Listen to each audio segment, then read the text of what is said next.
बच्चों को किया जाएगा सम्मान। नमस्कार, स्वागत है आपका। मैं हूं आपके साथ सपना दीपक मद्देशिया। बुलेटिन का आगाज करेंगे। प्रधानमंत्री नरेंद्र मोदी के कार्यकाल का 11 साल पूरा होने पर उनके कामकाजों को बताने के लिए पूर्व केंद्रीय मंत्री स्मृति ईरानी ने उनकी जमकर तारीफ की है। रांची पहुंची और राज्य के प्रदेश कार्यालय में मोदी सरकार के 11 साल के अवसर पर आयोजित प्रदर्शनी का उद्घाटन किया। साथ ही केंद्रीय मंत्री ने प्रेस कॉन्फ्रेंस कर 11 साल के मोदी सरकार की उपलब्धियों को एक एक कर गिनवाया। उन्होंने कहा कि हमारी सरकार एक मजबूत सरकार है। मोदी सरकार ने ऑपरेशन सिंदूर को लेकर कई उपलब्धियां देश के नाम लिखी हैं, जिसे जनता देख रही है। नरेंद्र मोदी जी के नेतृत्व में गत 11 वर्षों में राष्ट्र सेवा में समर्पित सरकार की उपलब्धियों की एक झांकी आपने एक फिल्म के माध्यम से देखी। आपके धैर्य के लिए आभार अर्पण करती हूं। भारतीय जनता पार्टी पंचनिष्ठाओं पर आधारित है। राष्ट्रीयता, लोकतंत्र में विश्वास, जो गरीब है, वंचित है, शोषित है, उसके प्रति गांधीवादी सोच और साथ ही सर्वधर्म समभाव और मूल्यों पर आधारित राजनीति ही भारतीय जनता पार्टी के संगठन और कार्यकर्ताओं का संकल्प है।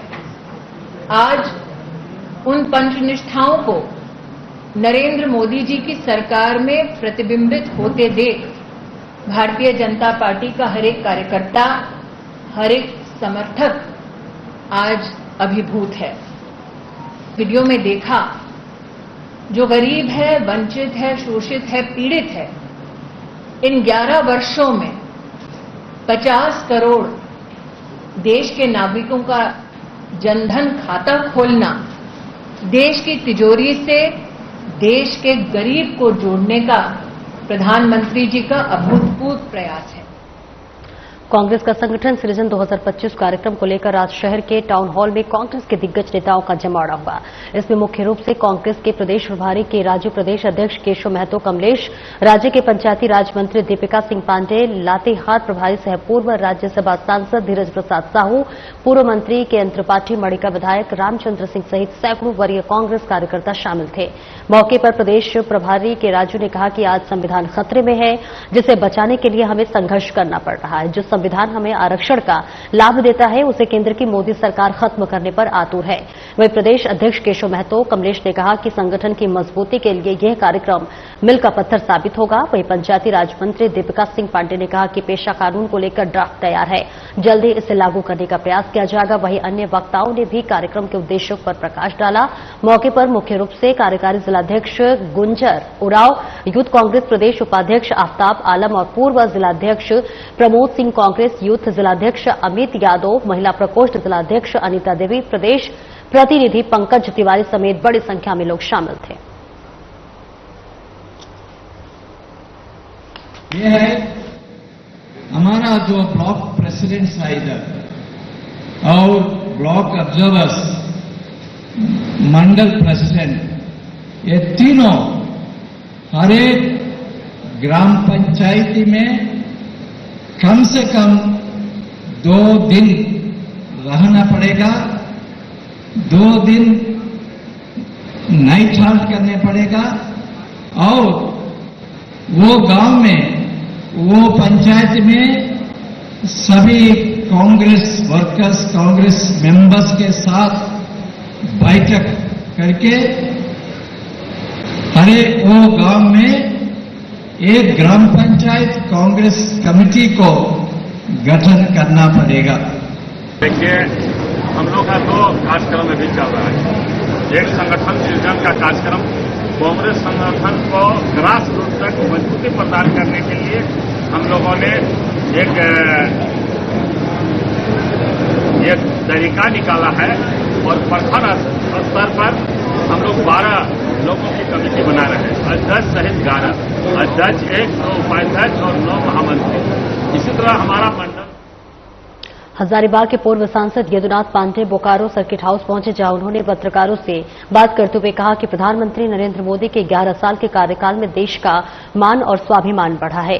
आज सेना को खुली छूट प्रधानमंत्री नरेंद्र मोदी ने दे रखी है, जिसका नतीजा सामने है। यदुनाथ पांडे ने आगे बताया कि यदि किसी राज्य में डबल इंजन की सरकार होती है तो इसका सीधा लाभ यहां की जनता को मिलता है। और क्या कुछ कहा यदुनाथ पांडे ने, सुनिए। भाई मोदी जी का 11 वर्षों का अगर कार्यकाल देख लो तो देश का मान, सम्मान, स्वाभिमान और कभी भी हमारे भारतीय सेना झुकी नहीं है। पहले हमारे भारतीय सेनाओं का हाथ बांध दिया जाता था, लेकिन आज यशस्वी प्रधानमंत्री ने ओपन हैंड दे दिया है। 100 गिनते हैं, कोई आतंकवादी बचे, 0 टॉलरेंस। और उग्रवाद के विषय में देख लीजिए, छत्तीसगढ़ लगभग साफ हो गया है। अगर डबल इंजन की सरकार बनती है तो इसका लाभ ये होता है कि अगर मान के चलिए कोई एक खेत है, एक में काड़ा जोत दीजिए, एक में बैल जोत दीजिए, तो ठीक से नहीं जुताई होगा। लेकिन डबल इंजन की सरकार से, इसके पहले भी हमारी सरकार थी, तो यहां उग्रवाद पर हमने कंट्रोल किया था। और छत्तीसगढ़ देख लीजिए, जहां जहां है हमने प्रयास किया है सबको साथ लेकर चलने का, सबका विकास लेकर चलने का। तो पति वहां है, पत्नी यहां है, 4-4 शादियां हैं, हम 4, हमारे 44, संख्या बढ़ाकर एक योजना चल रही है कि हम संख्या के बल पर, जिस तरह से कश्मीर से हिंदुओं को पलायन करने के लिए मजबूर किया गया, इसलिए संपूर्ण देश में ऐसा षड्यंत्र चल रहा है। लेकिन भारतीय जनता पार्टी की सरकार है, मोदी जी की सरकार है। और वहीं कोडरमा प्रखंड मुख्यालय के पास वृंदा गांव के लोगों ने सरकारी सड़क को अतिक्रमण मुक्त करवाने को लेकर 1 दिवसीय धरना दिया। इस धरना प्रदर्शन में, जिसमें काफी संख्या में महिलाएं और पुरुषों ने भाग लिया, ग्रामीणों का कहना है कि आम लोगों के लिए बने रास्ते को दबंगों द्वारा अतिक्रमण कर लिया गया है, जिसके कारण लोगों की परेशानी बढ़ गई है। ग्रामीणों की मांग है कि सरकारी रास्ते को अतिक्रमण मुक्त किया जाए, नहीं तो आने वाले समय में उग्र आंदोलन किया जाएगा। हमारे गांव के मुख्य मार्ग को अतिक्रमण मुक्त कराया जाए, ताकि हम लोग का आने जाने का रास्ता, जो मुख्य मार्ग है, वो सुगम हो। ऐसे तकरीबन 4 साल बीत चुका है और इस बीच में हम लोगों ने कई बार अंचलाधिकारी महोदय को नोक भी किया, कार्यालय में आकर के उनको एक तरह से मतलब रिमाइंडर भी दिया। और इस आवेदन के तहत माननीय अनुमंडल पदाधिकारी के द्वारा इनको निर्देशित भी किया गया है। फिर भी और आज हम लोग लोकतांत्रिक तरीके से एक सांकेतिक धरना है, सिर्फ आज सूचना देने के लिए हम सीओ साहब को आए हैं कि आज हमारे गांव में जो अतिक्रमण किए हुए हैं उसको यदि आप अविलंब नहीं हटाते हैं तो हम ग्रामीण बैठक पुनः करेंगे और यह लड़ाई आगे ले जाने का काम करेंगे।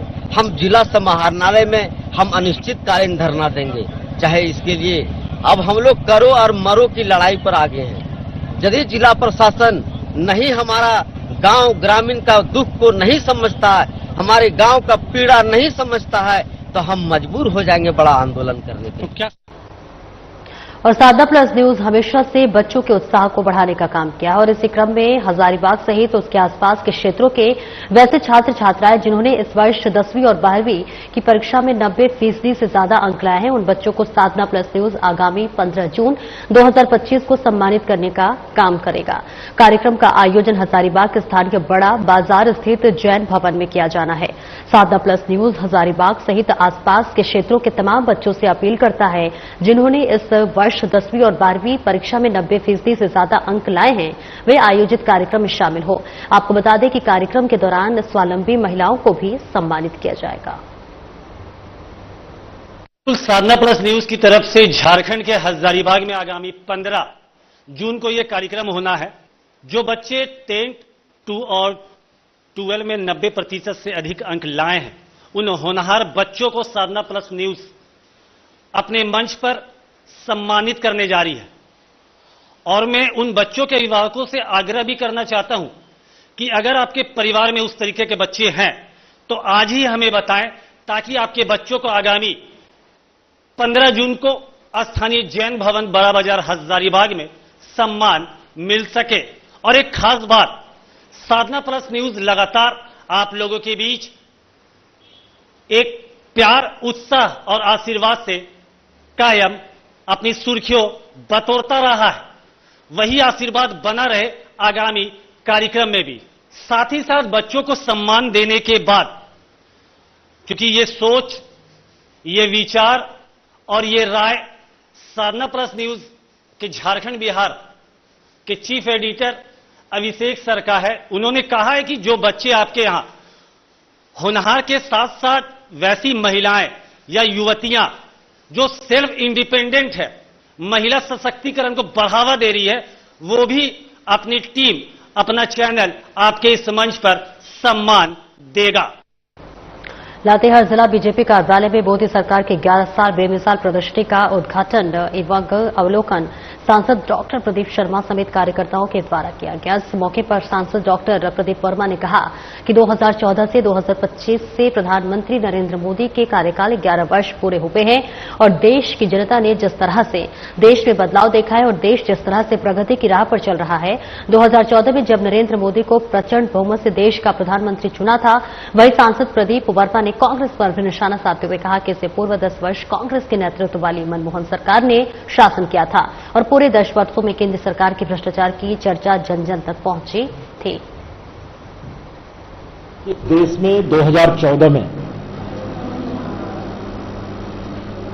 नरेंद्र मोदी के रूप में एक नया प्रधानमंत्री मिला और 2014 से लेकर के आज 2025 प्रधानमंत्री नरेंद्र मोदी के कार्यकाल के 11 यशस्वी वर्ष पूर्ण हुए हैं और इस अवसर पे ये बड़ा समयोचित होगा कि इस 11 वर्ष में प्रधानमंत्री नरेंद्र मोदी के नेतृत्व में देश में जो काम हुए हैं, देश में जिस तरीके का बदलाव देखा है देश के जनता ने, देश के सोचने के तौर तरीके में जो बदलाव हुए हैं और देश जिस तरीके से प्रगति की राह पे चल रहा है, उस पर एक बार चर्चा हो। 2014 में जब नरेंद्र भाई मोदी को इस देश की जनता ने प्रचंड बहुमत के साथ इस देश का प्रधानमंत्री चुना, बोकारो समेत झारखंड को नशा मुक्त करने के लिए सरकार अभियान चला रही है। इसी को लेकर मंगलवार को बोकारो उपायुक्त अजय नाथ झा ने लोगों को जागरूक करने के उद्देश्य से सूचना जनसंपर्क विभाग के द्वारा तैयार किए गए प्रचार वाहन को हरी झंडी दिखाकर रवाना किया। इस मौके पर उपायुक्त अजय नाथ झा ने कहा कि नशा मुक्ति अभियान को धरातल पर उतरने के लिए सभी लोगों को साथ लेकर चलने की जरूरत है। देखिए, ये एकदम से रातों रात चीजें नहीं बदलेंगी, लेकिन हमारा प्रयास इस दिशा में होना चाहिए कि ये चीजें पूरी तरह कैसे खत्म हो। अब एक दिन में ये नहीं बदल जाए, इसलिए इसका एक लंबा पार्ट है। एक हमने कहा कि सप्लाई चेन को तोड़ेंगे, दूसरा है अवेयरनेस क्रिएट करेंगे युवाओं में, वो समझे इस चीज को कि हम कैसे इस नशे से हम लोग दूर हो सकते हैं और कैसे राष्ट्र निर्माण में अपना योगदान दे सकते हैं। उनको अपने व्यक्तित्व के निर्माण के लिए ये जरूरी है, ये बात को समझे। सबसे बड़ी बात क्या है कि नशे की समस्या से केवल कोई एक व्यक्ति नशा का शिकार होकर के अपना व्यक्तित्व खराब करता वही नहीं है। यहाँ की समस्या को मैंने ये भी समझा है कि यहाँ जो चोरी की जो समस्या आ रही है, यहाँ लगातार जो चोरी के जो मामले आ रहे हैं, उसमें भी मुझे पता चला है कि इन चीजों का महत्व है। कई ऐसे जगह पता चले, जानकारी मिली है जहाँ पर कि जिस शाम में नशे के लोग, नशे के कारोबार के लिए लोग बैठते उठते हैं।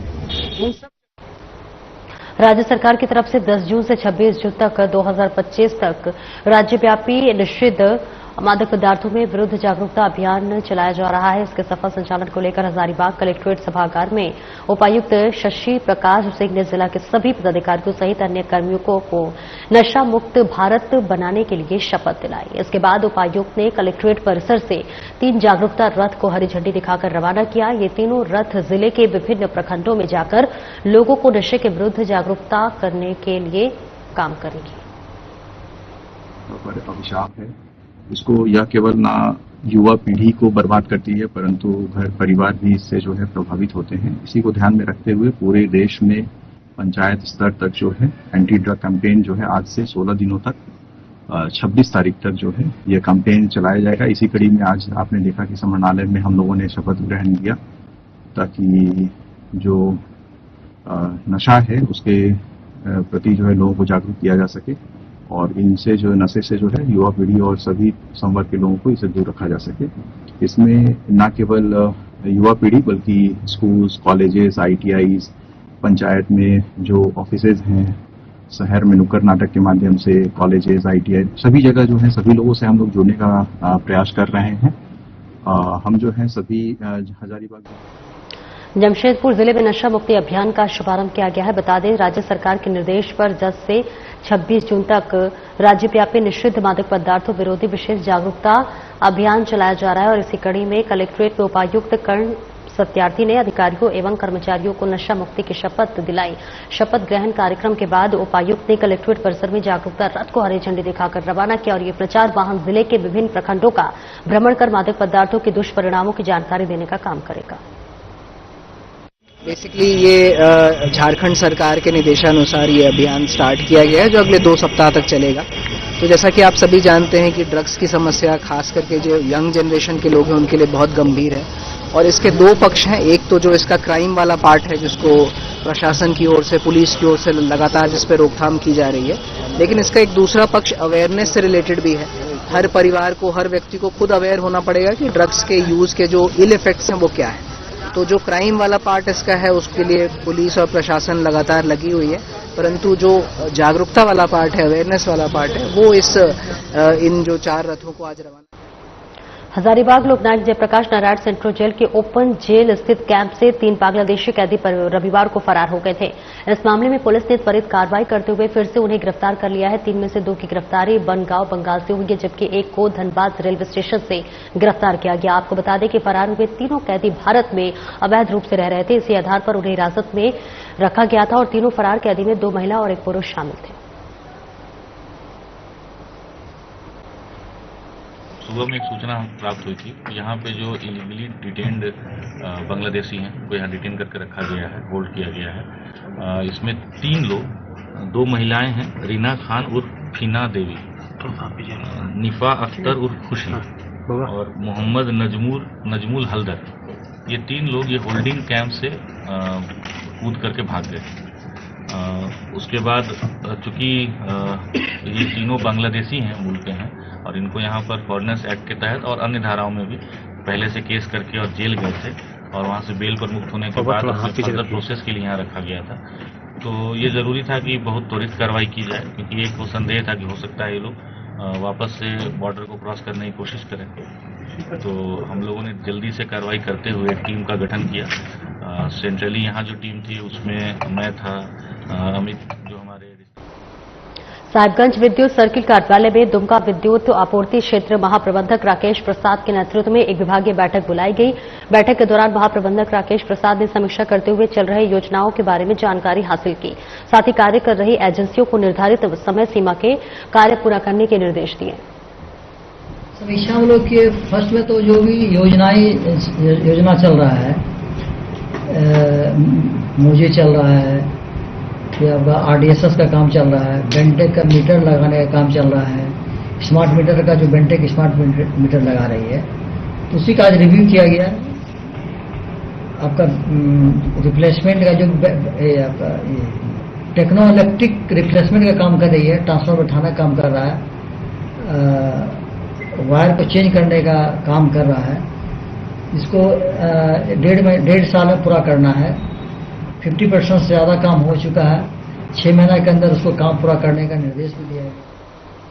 जमशेदपुर नगर निगम के विरोध में हजारों ग्रामीण पारंपरिक हथियार के साथ उपायुक्त कार्यालय पहुंचकर विरोध प्रदर्शन किया। इस विरोध प्रदर्शन में कई पंचायत के मुखिया और जन प्रतिनिधि शामिल हुए। आपको बता दें कि ये प्रदर्शन नगर निगम और नगर पंचायत के खिलाफ किया गया है और इस संबंध में ग्रामीणों का कहना है कि कई पंचायत को काट कर नगर निगम और नगर पंचायत बनाया गया है और इसी के साथ लोगों ने सरकार से आग्रह किया है कि नगर निगम या नगर परिषद को पंचायत से दूर रखा जाए। पंचायत को न तो नगर निगम में सम्मिलित किया जाए और न ही नगर परिषद में। ये नगर निगम का विरोध हो रहा है और आदिवासी क्षेत्र में जो नगर निगम का विस्तारीकरण हो रहा है इस पर रोक लगेगा। जहाँ पंचायत चुनाव होता है वहाँ नगर निगम का गठन करने का रोक लगाने के लिए। और आपको बहुत क्लियर बात बता दे रहे हैं कि पेशा कानून जो बना 1996 में, वो 73 मैंने 73वां संविधान को संशोधन करना पड़ा। उसके बाद पूरे जहां 9 राज्य हैं, जैसे गुजरात हुआ, महाराष्ट्र हुआ, झारखंड हुआ, छत्तीसगढ़ हुआ, आपका उड़ीसा हुआ, तो वहाँ जो है ना पंचायत चुनाव का प्रोविजन है अनुसूचित क्षेत्र में। लेकिन आपको बता दे रहे हैं आदिवासी क्षेत्र में जो नगर निगम और नगर निकाय के चुनाव का जो प्रावधान गैर कानूनी तरीके से हो रहा है, इसमें कभी संशोधन नहीं हुआ। संविधान में 5वीं अनुसूची में कभी संशोधन नहीं हुआ। जमशेदपुर स्थित सुंदरनगर रेलवे फाटक के सामने रेलवे के जमीन पर बसे अवैध रूप से कई घरों को रेल प्रशासन ने अतिक्रमण मुक्त कराया है। बताया जा रहा है कि इस दौरान रेल प्रशासन के द्वारा 27 घरों को तोड़ा गया। अतिक्रमण मुक्त कराई गई जमीन पर रेलवे के द्वारा कुछ काम कराया जाना है। वही लोगों ने कहा है कि पिछले 20 से 25 साल से हम लोग यहाँ रह रहे थे और आज रेल प्रशासन ने घर और दुकानों को बुलडोजर लगाकर तोड़ दिया है और अब हम लोग कहाँ जाएंगे। खाना पीना ये सब चीज होता था, अब यहाँ तोड़ दिया, इसका बस यार कहाँ जाएंगे। अगला सरकार भी कोई व्यवस्था दिया नहीं, क्या कर सकते हैं कोई सुन। कितना साल से आप लोग रह रहे थे यहाँ पर? करीबन 30-35 साल हो गए यहाँ पर। क्या समस्या क्या हो गया? समस्या क्या, दुकानदारी वजह से चल रहा था। उसके बाद हम लोग 25-30 साल रह रहे थे ये पर, अभी दुकान तोड़ दिया, अभी हम लोग क्या व्यवस्था है। अच्छा, कितना सालों से यहाँ रह रहे थे आप लोग? जिला पुलिस ने एक बड़ी कार्रवाई करते हुए टीएसपीसी के सदस्य अर्जुन गंजू को गिरफ्तार किया है। पुलिस अधीक्षक सुमित कुमार अग्रवाल के नेतृत्व में यह कार्रवाई गुप्त सूचना के आधार पर की गई है। लावालौंग थाना क्षेत्र में ग्राम टिकरा निवासी अर्जुन गंजू पिता वासुदेव गंजू ने जंगल की जमीन में छिपाए गए अवैध रूप से देसी कट्टा और 743 जिंदा गोली बरामद किया है। इस संबंध में लावालौंग थाने में आर्म्स एक्ट के तहत मामला दर्ज किया गया और अर्जुन गंजू को न्यायिक हिरासत में भेज दिया गया है। इस बीच अर्जुन गंजू पूर्व में आक्रमण गंजू को सहायता करता था और टीएसपीसी से जुड़ा हुआ था। इस कार्रवाई से क्षेत्र में अपराध नियंत्रण में मदद मिलेगी। टिकदा के रहने वाले अर्जुन गंजू, उनके पास में हथियार प्लस गोली होने की सूचना प्राप्त हुई थी। इसके तहत में पुलिस उपाधीक्षक सिमरिया के अंतर्गत एक टीम का गठन किया गया और सूचना के अनुसार व्यक्ति को पकड़ा गया तो उनके पास से एक देसी लोडेड कट्टा भी बरामद हुआ। फिर गहराई से पूछताछ करने पे पता चला कि इन्होंने कहीं जंगल में एक डब्बे के अंदर बहुत सारा गोली जमा कर रखा है। तो फिर टीम आगे रिकवर करने के लिए गई और उसी रिकवरी में बहुत सारे एक गर्भवती महिला ने एसएसपी और महिला थाना में शिकायत कर पति के खिलाफ कड़ी कार्रवाई की मांग की है। पत्नी ज्योति ने कहा है कि मेरे गर्भ में पल रहे बच्चे को मेरा पति शिबू बारिक मारना चाहता है और मामला जमशेदपुर के कदमा थाना क्षेत्र स्थित भाटिया बस्ती का है। महिला थाने में मामला दर्ज होते ही पुलिस ने जांच पड़ताल शुरू कर दी है। शिबू बारिक जो है वो मेरे गर्भ में पल रहा बच्चों को मारना चाहता है और 8 महीने का बच्चा को बोल रहा है कि अबॉर्शन करवा देंगे, हटा दो, नहीं तो तुमको जान से मार देंगे, ऐसा उनको धमकी दे रहा है। इस बीच में मुझे या फिर मेरे घर वालों को और या फिर मेरे बच्चे को कुछ भी ऐसा नुकसान होता है तो इसका जिम्मेदार सिर्फ मेरा पति शिबू बारिक होगा। और बहुत ज़्यादा ही मेरे को मारपीट कर रहा है। मेरे माँ के घर पे हम अभी रह रहे हैं, वहाँ पे भी आकर के मेरे को मायके में भी मारपीट करके गया है, पेट में मेरे को लात वात से मारा। जमशेदपुर के बागबेड़ा थाना अंतर्गत जोटा झोपड़ी फुटबॉल मैदान के नदी तट पर एक युवक का शव बरामद किया गया। शव देखे जाने पर सूचना मिलने के बाद घटनास्थल पर बागबेड़ा पुलिस पहुंची और शव को पोस्टमार्टम के लिए भेजकर आगे की कार्रवाई में जुट गई। सबकी पहचान 25 वर्षीय विजय कुमार मिश्रा के रूप में की गई है, जो कि बागबेड़ा कॉलोनी रोड नंबर 5 का रहने वाला है। झारखंड सरकार द्वारा अनुबंध कर्मी के लिए जारी नियमावली आउटसोर्सिंग मैनुअल 2025 के विरोध में झारखंड राज्य आउटसोर्स कर्मचारी संघ द्वारा निर्धारित चरणबद्ध आंदोलन को आगे बढ़ाते हुए झारखंड राज्य के सभी आउटसोर्स कर्मचारी सचिवालय से लेकर प्रमंडल, जिला, प्रखंड, अंचल एवं सभी क्षेत्रीय कार्यालयों तक वे कर्मचारी काला बिल्ला लगाकर ड्यूटी पर रहे। कर्मचारियों ने बताया कि इस नियमावली में पूर्व से कार्यरत कर्मचारियों की सेवा सुरक्षा का ध्यान नहीं रखा गया है। आउटसोर्सिंग का नियमावली आया है तो हम लोगों के अनुरूप प्रतीत नहीं होता है जी, इसमें एजेंसी को ही सारा सब कुछ दे दिया गया है। जैसे कि 5 साल तक का सेवा लेगा, उसके बाद फिर उसमें सेवा का सुरक्षा नहीं लग रहा है क्योंकि